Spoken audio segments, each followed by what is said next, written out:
ছোটোবেলায় যখন কেউ জিজ্ঞেস করতো কেমন আছো, খুব আনন্দ সহকারেই বলতাম হ্যাঁ খুব ভালো আছি। মানসিক চাপ, ডিপ্রেশন, চিন্তাভাবনা, দায়িত্ববোধ জ্ঞান তখনও তো গড়ে ওঠেনি, তাই ভালোই ছিলাম। আর মনের সুখে বলতাম হ্যাঁ ভালো আছি। পরে যখন বড় হয়েছি আস্তে আস্তে নানা রকম চিন্তা ভাবনা, টেনশন, প্রেশার এসবের ঠেলায় বাইরে বলা হতো ভালো আছি, কিন্তু ভেতরে ভেতরেরটা তো ভেতরেই পড়ে থাকতো।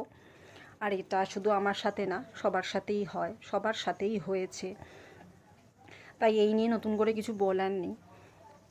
তবে ইদানিংকালে যদি কেউ আমাকে জিজ্ঞেস করে যে কেমন আছো, আমি ভুলেও তাকে বলবো না যে ভালো আছি।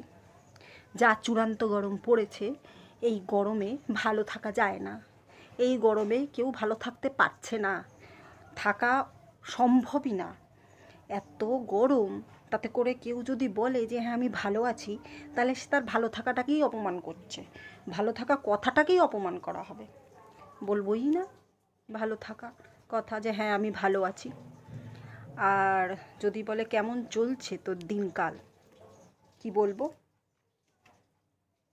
এই যে কিশমিশটা, কিশমিশ বলাই ঠিক, কারণ এটার অবস্থাটা এখন প্রায় টানতে টানতে কিশমিশের জায়গাতেই চলে গেছে। আঙুর ছিল, এবার টানতে টানতেটা কিশমিশেই পরিণত হবে।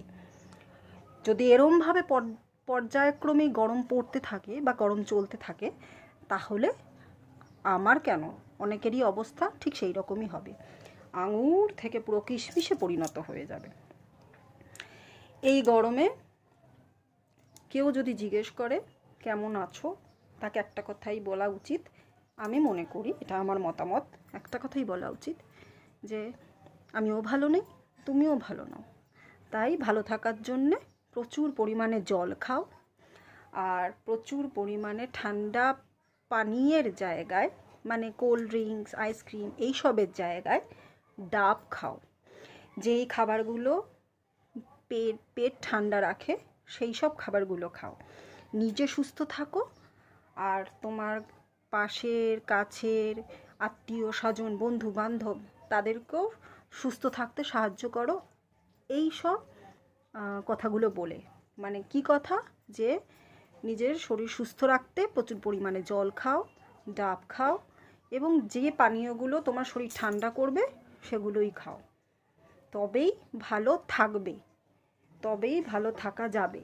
নয়তো ভালো আছি কথাটা এই গরমে এই সময় আর মানায় না।